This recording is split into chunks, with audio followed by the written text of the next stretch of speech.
Hello and welcome back to Student Tutorials. In today's tutorial we're going to be showing you how to export and import SVGs within Inkscape. So you'll see here I've got the breadboard that we created in the last few videos and we're just going to learn how to export it to a PNG today. So you'll see here if I go to my File tab at the top here and I scroll down, there's an option to export. So I'm clicking this and it'll just bring up the export menu. Now note you can also use Shift Control E to open this up as well. So you see here there's a few options. We've got the width and height for the pixels. I'm just going to leave these as be. You'll also see that currently it's showing the image to have a transparent background. So when you download the image it will just show the breadboard and nothing else. But if you wanted it to have a coloured background you can obviously go into this background colour section and change that. But I'm not interested in that today. Now you'll see here in the bottom right it gives us the options of how to export it. So currently we're exporting it as a PNG, but you can obviously make it a JPEG or you could export it as an Inkscape SVG if you wanted to. Another thing you'll see here is in the Batch Export tab, it shows you all three layers that are being exported, but if you were to remove, let's say layer 1, it would just export the top layers on top of the grey box. But we obviously want all three layers for our image, so we don't have to worry about this. Now another thing you might notice is when you export the image, sometimes Inkscape will cut off the image as it's not been sized correctly for the page.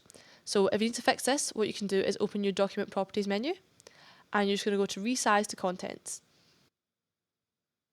So you'll see here when I click off, it's now removed the white background that I had behind our breadboard. And when we export this, it will be exactly the size of our image. Finally, one last thing you might notice is this DPI button here. So DPI stands for dot per inch. It's automatically set to 96 when you open up the export tab. But sometimes you'll find that this does not give you good image quality. So earlier I tried this and it made my image quite fuzzy, so I'm going to change it to 300. And if 300 doesn't work, I would also try 600. So I'm just going to set it to 300 here. So that's everything I'm going to need to export my image. So I'm just going to quickly change the name of my PNG so I can find it more easily. And I'm going to click export. So if I now go into my desktop, I'm going to look for my image. And we should see here that we have a high quality PNG of the drawing we made of our breadboard. So see here, you can see all the individual shapes. And it's not like our SVG, we can't move the pieces around, this is just one image that we can use within reports and lab reports. So that's all for exporting. Now we're going to move on to importing images.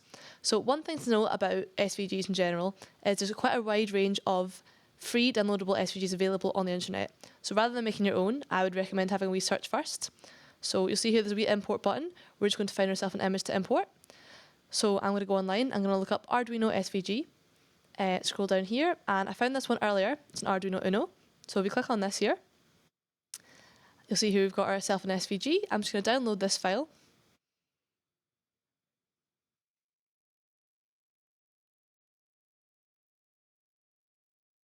There we go. And I'm now going to open a new file and import my Arduino Uno into Inkscape.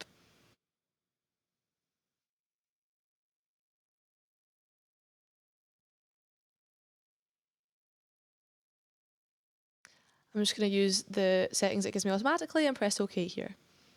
So see now we have a high quality Arduino Uno SVG into Inkscape. And a useful thing you can do here is if you click on this and use the Control U command to ungroup like we had before, you'll see that you can actually now edit the individual pieces that make up this Arduino image. So if you zoom in here, you can see all the individual details. I'm going to press Control U again, and it gets even more detailed. So the useful thing about this is if you find an SVG online that is similar to the item you're trying to produce, so let's say maybe another style of Arduino, you can Command U and move around the individual pieces and edit it, add your own pieces to create the SVG you want. So this can be very time saving as you don't have to start from scratch. One last thing here, if you go to import web image, you'll notice that there's an option to search within the Inkscape community for SVGs as well.